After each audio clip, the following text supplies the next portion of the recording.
नमस्कार। त्रिशूला orthopaedic clinic के अस्थ रोगों पर शैक्षिक कार्यक्रम के YouTube चैनल पर आपका स्वागत है। आज हम लोग बच्चों में होने वाले ग्रोइंग पेन के बारे में विस्तृत रूप से चर्चा करेंगे। अक्सर अभिभावकों को छोटे बच्चों में होने वाले दर्द बहुत ज़्यादा परेशान कर देते हैं, क्योंकि जब भी दर्द उठता है तो बच्चा रात में नींद से जग जाता है और सोता नहीं है। तो पेरेंट्स अक्सर घबरा जाते हैं कि क्या समस्या है जिसकी वजह से बच्चे में परेशानी आ रही है। यदि सभी जांच कराने के बावजूद कोई बीमारी नहीं निकलती है तो ऐसे अभिभावकों को परेशान होने की ज़रूरत नहीं है, क्योंकि ग्रोइंग पेन एक सामान्य बेनाइन चीज़ें हैं जो बच्चों में पाया जाता है। तो आइए हम बात करते हैं ग्रोइंग पेन के बारे में और अभिभावकों की शंकाओं को हम लोग दूर करते हैं। ग्रोइंग पेन जो होता है बच्चों की पैरों की मांसपेशियों में दर्द को बोला जाता है। अक्सर ऐसे बच्चों में जांघों की सामने, पिंडलियों में और जांघों के पीछे दर्द होता है, जो अक्सर रात में ज्यादा होते हैं। यहां तक कि बच्चे रात में नींद से जग जाते हैं। इन पेनों को ग्रोइंग पेन बोलते हैं, लेकिन ये कभी भी आज तक प्रूव नहीं हुआ है कि उम्र बढ़ने के साथ में होता है। अक्सर ये जो दर्द होता है 2 से 6 साल की उम्र में होता है, कभी कभी बाद में भी 12 साल के बाद में होता है, बहुत रेयरली होता है। यूजुअली ये कहते हैं कि लोअर पेन थ्रेशोल्ड की वजह से होता है और कुछ व्यवहारिक कारण भी होते हैं, उसकी वजह से ये होता है। लेकिन इसका कोई एटियोलॉजी, कोई कारण अभी तक निश्चित नहीं पाया गया है। अक्सर ये शाम को या देर से रात को शुरू होते हैं और सुबह होते होते गायब हो जाते हैं, और कभी कभी रात के मध्य में भी बच्चों को जगा देते हैं। ये आमतौर पर खेल खेलने में सक्रिय होने के लिए बच्चों की क्षमता में किसी तरह की परेशानी उत्पन्न नहीं करते हैं। ये अक्सर बचपन में शुरू होते हैं, 3 से 4 साल की उम्र में होता है, 8 से 12 साल की उम्र में भी होता है, बहुत रेयरली होता है, बहुत कम पाया जाता है। ये जो दर्द होता है ग्रोइंग पेन हर बच्चों के लिए अलग अलग होता है। किसी में हल्का फुल्का दर्द होता है, थोड़ा सा मसाज किया, थोड़ा सा सिकाई किया, आराम मिल गया। कुछ बच्चे रात भर नहीं सोते हैं, मदर फादर को परेशान करते हैं और लोग बेचैन हो लेते हैं। अधिकांश बच्चों को हर दिन दर्द नहीं होता है, हो सकता है महीने भर दर्द ना हो या डेली दर्द आए या कुछ दिन छोड़ करके भी आ सकते हैं। बढ़ते हुए दर्द का जो कारण मैंने पहले बताया कि अक्सर ऐसे कारण पता नहीं होते हैं, अज्ञात होते हैं। ग्रोइंग पेन कहा तो ग्रोइंग पेन जाता है, लेकिन जब बच्चों का तेज विकास होता है, जिसको हम लोग प्यूबर्टी बोलते हैं, उस समय इनका कोई पेन नहीं होता है। ये बच्चे अक्सर ये देखा गया है कि दिन के दौरान बहुत दौड़ भाग जो बच्चे करते हैं, दिन भर भागते दौड़ते रहते हैं, पानी की मात्रा कम लेते हैं, दूध मिल्क प्रोडक्ट कम लेते हैं, उसमें ऐसे बच्चों में दर्द ज्यादा होता है। क्योंकि देखा गया है कि दिन के समय बच्चे दौड़ भाग करते हैं, उनसे मांसपेशियों में खिंचाव ज्यादा होता है, उसकी वजह से इन पे ज्यादा प्रभाव पड़ता है। किन किन बच्चों में ज्यादा पाया जाता है, रिस्क फैक्टर क्या क्या होता है, ये भी हम देखना चाहेंगे। प्री स्कूल और स्कूली उम्र के बच्चों में दर्द एक आम बात होती है। लड़कों की अपेक्षा लड़कियों में ज्यादा पाया जाता है, और जो बच्चे दिन में दौड़ना, चढ़ना, कूदना रात में ज्यादा करते हैं, उनमें दर्द ज्यादा होता है। अब ग्रोइंग पेन को हम कैसे पहचानें, कैसे कंफर्म करें, उसकी डायग्नोसिस कैसे बने।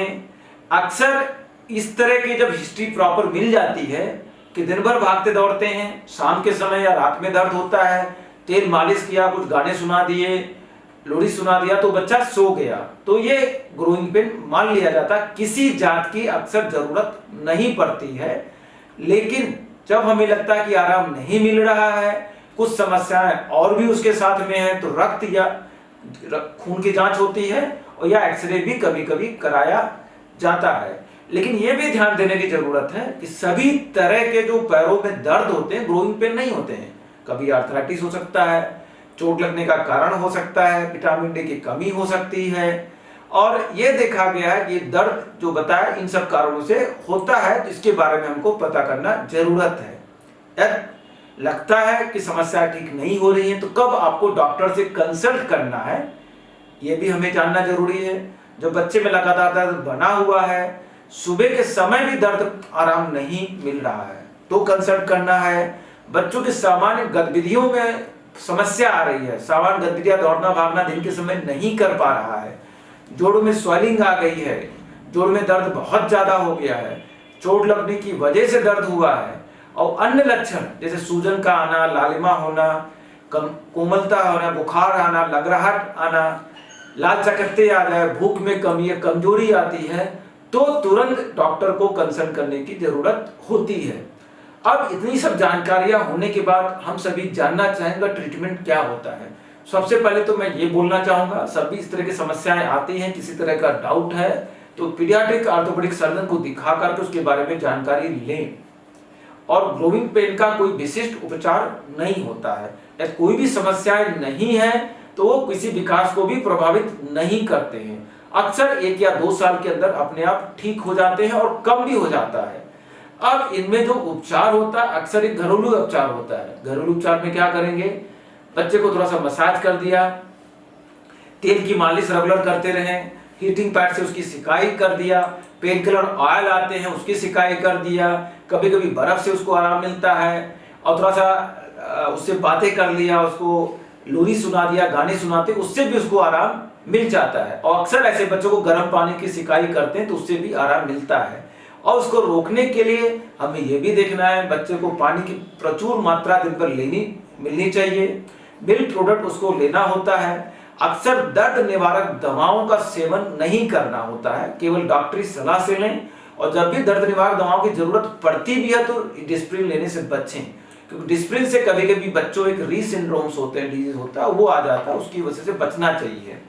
और ऐसे अक्सर बच्चों में कुछ स्ट्रेचिंग एक्सरसाइजेस बताई जाती है, मसाज बताया जाता है, ये बहुत लाभदायक होता है। फिजियोथेरेपिस्ट से, डॉक्टर से कंसल्ट करके उसके एक्सरसाइज के बारे में जानकारी लें। मिल्क की मात्रा, पानी की मात्रा, कैल्शियम, विटामिन डी साथ में ऐसे बच्चों को दें तो उससे लंबे समय तक ऐसे बच्चों में आराम मिल जाता है। तो इतनी सब जानकारी के साथ में सभी अभिभावकों को पता होना चाहिए कि बच्चों में जो पैरों में दर्द होता है, सबसे पहले ये पता करना जरूरी है कि उसके नॉर्मल क्रियाशीलता में कोई प्रभाव नहीं पड़ता है तो वो ग्रोइंग पेन होगा, वो सामान्य पेन होगा, वो किसी तरह की कोई समस्या की तरफ इंगित नहीं करता है। तो अक्सर ऐसे बच्चों में तेल की मालिश, गर्म पानी की सिकाई, कुछ एक्सरसाइज और पानी की मात्रा, मिल्क प्रोडक्ट ज्यादा देने से ऐसे बच्चों की समस्याएं खत्म हो जाती हैं। तो कभी भी लगे कि ग्रोइंग पेन है तो घर पे पहले अपना इलाज करें। लगता है कि कोई समस्या और हो सकती है तो पीडियाट्रिक ऑर्थोपेडिक से कंसल्ट करके अपने बच्चों को दिखाएं। नमस्कार, अगले हफ्ते हम लोग फिर मिलेंगे एक नई समस्या के बारे में डिस्कस करने के बारे में और कैसे उसका उपचार किया जाए।